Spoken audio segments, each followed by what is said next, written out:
Bonjour les IM3 et bienvenue dans votre nouvelle vidéo de solfège. Alors ici en direct de votre salle de solfège, comme ça je pourrai bénéficier de ce bel écran.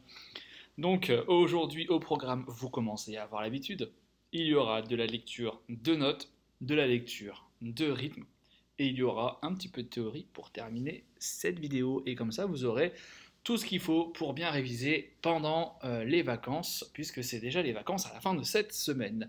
Donc voilà, et bien écoutez, c'est parti. Alors, comme d'habitude, hein, tu auras besoin de ton magnifique cahier que tu vas ouvrir à la bonne page, à la page 16, c'est une page jaune puisqu'il s'agit de la lecture de notes. Et nous sommes arrivés à l'exercice 61, 62 et 63 qu'on fera maintenant et que j'ai déjà préparé sur le tableau. D'accord? Donc si on regarde vite fait, le numéro 61 c'est un exercice en clé de sol uniquement mais avec des rythmes qu'il faudra respecter. Ensuite l'exercice numéro 62 c'est un exercice clé de sol et clé de fa, ça marche. Et l'exercice 63 que je vais vous remonter un petit peu juste après, c'est un exercice clé de sol et clé de fa également, mais cette fois-ci avec des rythmes également. Ok, donc trois petits exercices, les vacances pour le réviser, et c'est parti, on y va tout de suite, on déchiffre et on voit s'il y a des petits soucis. Alors, dans ces exercices, on veut insister sur la nouvelle note qu'il y avait quelques exercices avant dans votre page, la nouvelle note qui est le sol, d'accord? Le sol en clé de sol avec deux lignes supplémentaires en dessous, d'accord? Le sol qui est ici. Donc là, vous remarquez quand même, on commence à avoir pas mal de notes en dessous et au-dessus. Vous voyez, on descend jusqu'au sol et on peut monter jusqu'au do ici en clé de sol, d'accord? Donc là, ça commence à être intéressant. Ok? Bon, ce que je vous propose, c'est d'y aller pas trop vite, on va se lancer, comme ça on verra un petit peu les notes qu'il y a, et ensuite s'il faut, on le fera un petit peu plus rapidement. Ça roule? Allez, c'est parti, 3, 4, ré, sol, si, ré, sol, si, ré, sol, si, sol, fa, la, do, si, la, sol. Bon, là, j'ai déjà pris un tempo moyen, mais si vous avez bien regardé, si vous avez été attentif, il y a quand même des petites facilités. Alors déjà, pour commencer, sol, si, ré, sol, si, ré, sol, si. On s'attend à avoir la même chose, mais ce sont les notes qui appartiennent à l'arpège de sol. Sol, si, ré, sol. On loupe le la, si, on loupe le do, ré. Sol, si, ré, sol, si, ré, sol, si, sol. Ok? Donc, toute cette partie-là, c'est l'arpège de sol et on n'utilise que trois notes. You, sol, si, ré. Ok? Donc, première facilité. Ensuite, je ne sais pas si vous avez remarqué, mais souvent, on va répéter deux fois la même note, mais à l'octave.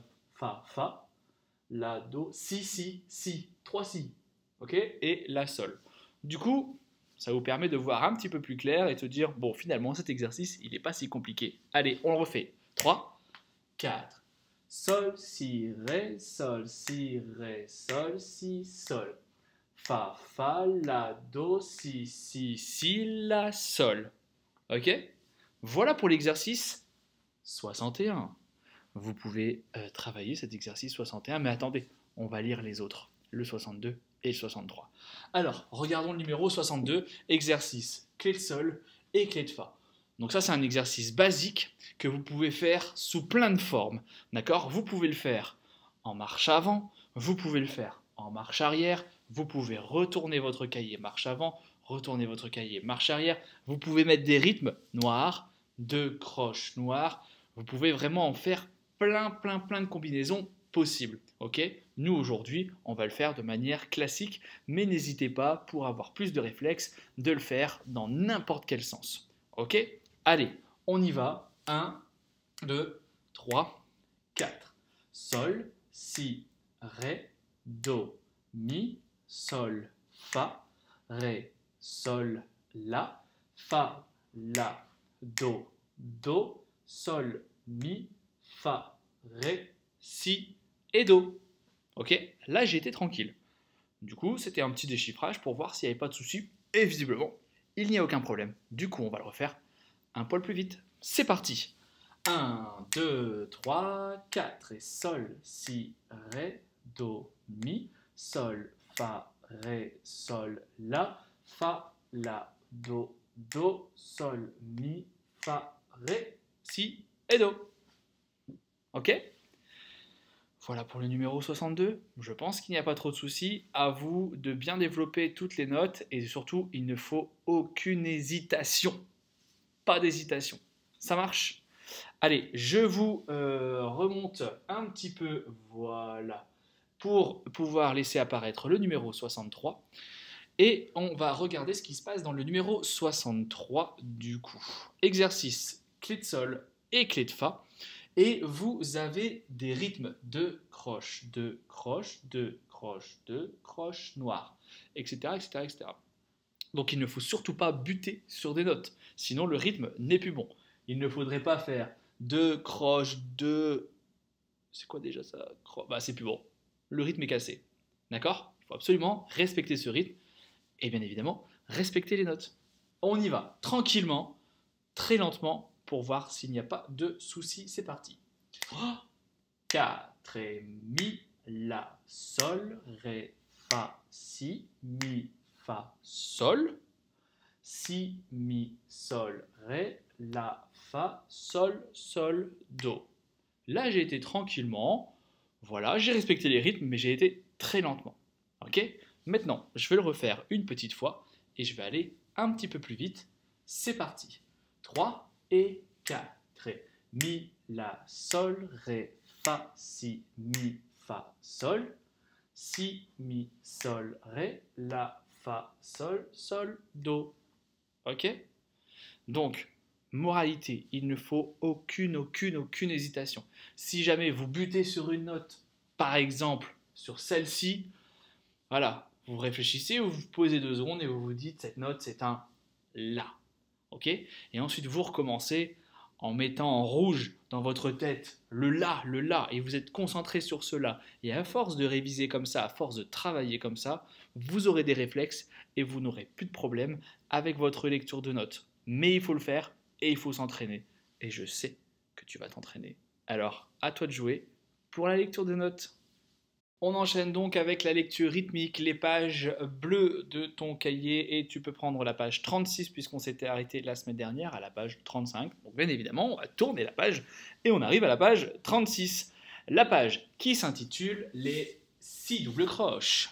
Ok, alors 6 doubles croches déjà, tu vas te dire, tiens, pourquoi il n'y en a pas 4? Et oui, je te rappelle que ici, dans ces pages-là, on est en ternaire. D'accord?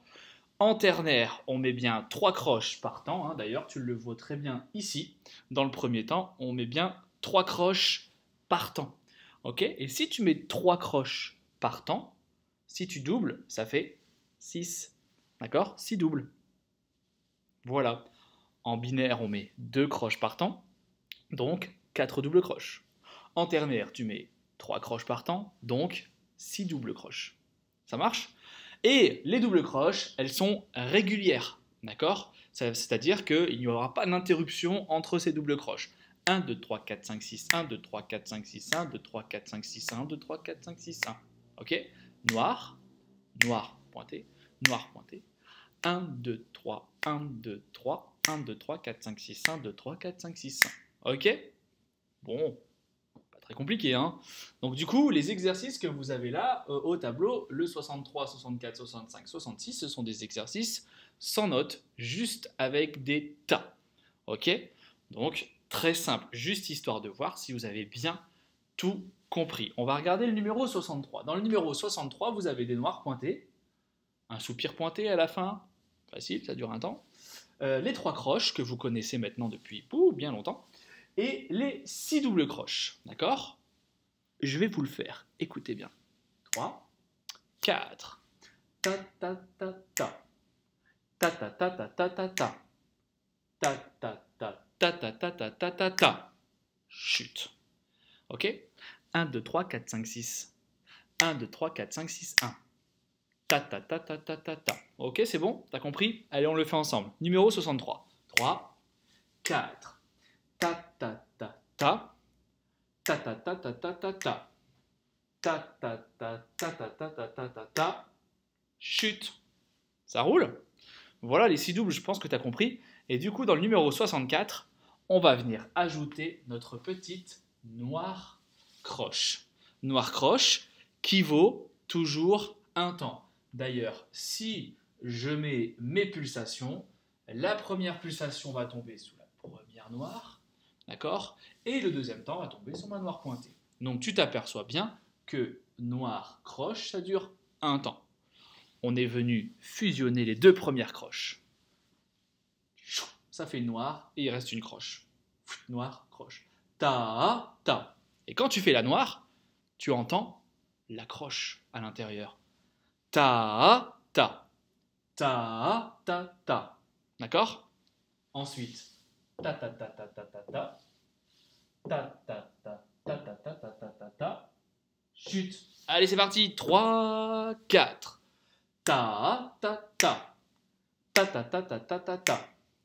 Ta, ta, ta, ta, ta, ta, ta, ta, ta, ta. Chute. Ok? Pareil, quand tu fais 6 doubles croches, tu entends bien les 3 croches à l'intérieur. Je place celle-ci. Ta, ta, ta, ta, ta, ta. Ta, ta, ta, ta, ta, ta, ta. 1, 1, 2, 3, 4. Ta, ta, ta, ta, ta, ta, ta. C'est une petite astuce. Ok? Allez, on enchaîne avec le numéro 65. Cette fois-ci, numéro 65, on est toujours en deux temps, mais on va venir mettre un peu plus de noir croche. D'accord? Donc toujours le premier temps sur la noire. Hop là, je change de crayon. Sur la noire, croche, noir pointé. Ensuite, 6 doubles croches, 3 croches, noir pointé, 6 doubles, noir pointé. On y va. 3, 4. Ta, ta, ta, ta, ta, ta. Ta, ta, ta, ta, ta, ta, ta, ta, ta, ta. Ta, ta, ta, ta, ta, ta, ta. Encore une fois. Et 3, 4. Ta, ta, ta, ta, ta. Ta, ta, ta, ta, ta, ta, ta, ta, ta, ta. Ta, ta, ta, ta, ta, ta, ta. Ok, super. Du coup, on va pouvoir passer au numéro 66, parce que sincèrement, je pense que tu as tout compris. Alors, c'est parti, numéro 66, je déplace ça là. On a toujours 3 croches, un temps, 6 doubles, un temps, un temps, une noire pointée, un temps, noire croche, un temps, noire pointée, 6 doubles, 3 croches, noire pointée. On y va, c'est parti, et 3, 4. Ta ta ta ta ta ta ta ta ta ta. Ta ta ta. Ta ta ta ta ta ta ta ta ta ta. Ok? Je pense que c'est clair. Si jamais c'est pas clair, n'hésite pas à me faire un petit message par mail et je t'aiderai avec grand plaisir. Ça marche? Donc, ces 4 exercices là à réviser pendant les vacances, histoire de bien assimiler les 6 doubles, parce qu'à la rentrée, on va venir mettre les notes là-dessus. Ça roule? Bon, très bien. Je te propose de terminer avec un petit peu de théorie. Ça roule? Allez, c'est parti! Et pour terminer cette petite vidéo, je vous invite à prendre les pages vertes de votre cahier au chapitre 15. La semaine dernière, on avait fait le chapitre 14 avec les mouvements, vous vous souvenez, avec l'arco, andante, moderato, allegro, presto, etc., etc. Cette semaine, on va passer à la leçon numéro 15 qui concerne les articulations. Je vous ai mis tout ça au tableau. D'accord? Alors, une articulation, c'est quoi? C'est assez simple. C'est la manière dont on va attaquer les notes, la manière dont on va jouer les notes. Alors, vous savez que ça n'a rien à voir avec les nuances. Les nuances, c'est la manière dont on va faire le volume. D'accord? Là, c'est la manière dont on va attaquer les notes. Parce qu'en fait, une note, on peut l'attaquer piquée, on peut l'attaquer liée, on peut l'attaquer lourée, etc., etc. Il y a plein de manières d'interpréter des notes et c'est ce qu'on va voir tout de suite dans la leçon 22 avec les articulations. Ok? Allez, on lit ensemble. Plusieurs articulations vont vous être proposées dans ce chapitre. Ce sont les articulations principales, il en existe d'autres, d'accord? Mais les principales sont là, d'accord? Vous allez pouvoir avoir le legato, vous allez pouvoir avoir le staccato, vous allez pouvoir trouver le louré et l'accent. Et vous avez vu qu'à chaque fois, on vous a mis un petit symbole différent. Par exemple, pour le legato, on va venir vous mettre une petite liaison. Ça, vous le voyez souvent, ça. On le voit souvent, surtout en chant. D'ailleurs, si vous êtes curieux, vous allez regarder votre chant et vous allez voir que toutes les 3 mesures, quasiment, vous avez une liaison, vous avez un legato. D'accord? Ça veut dire qu'il faut lier toutes les notes qui sont dans la liaison. Do, mi, sol, do, do, do. Vous avez vu, je lis. Je ne fais pas do, mi, sol, do. Non, je les lis.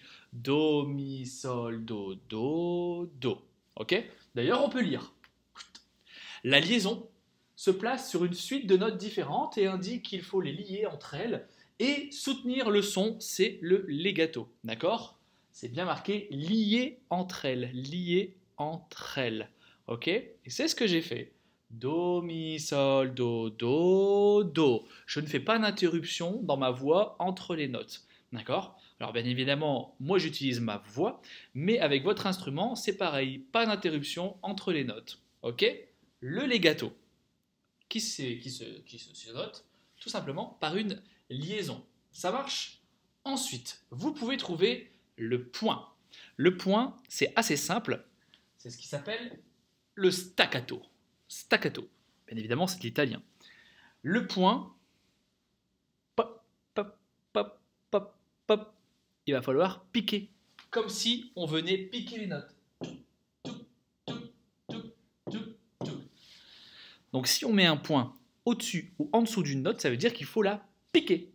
D'accord? Attention, ne confondez pas le point qu'on met à côté de la note, comme par exemple pour la croche pointée double ou la noire pointée. Ça n'a rien à voir.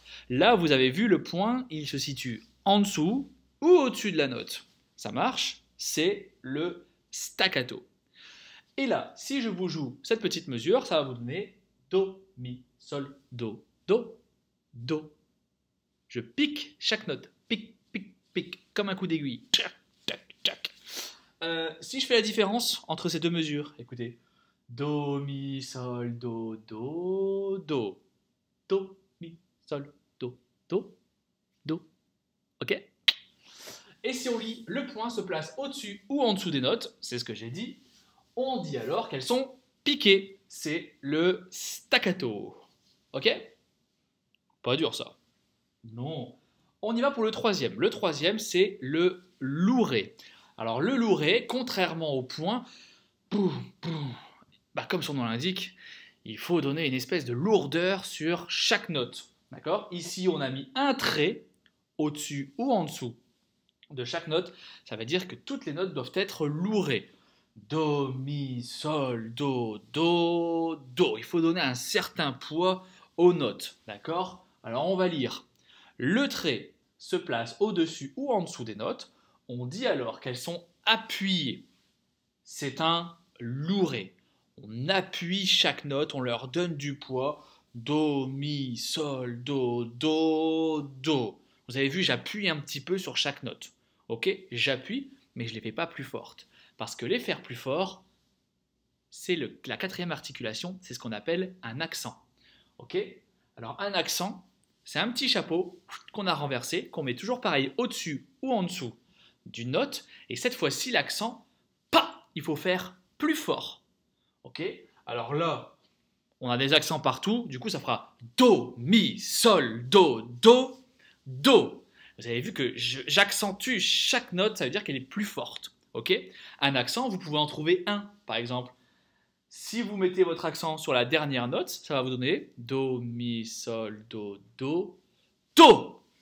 Ok? Il faut accentuer la note, elle est plus forte. Et on va lire ce qui est noté, le signe accent, qui se place également au-dessus ou en dessous des notes, indique une accentuation plus forte suivie immédiatement d'une diminution de sonorité. C'est un accent.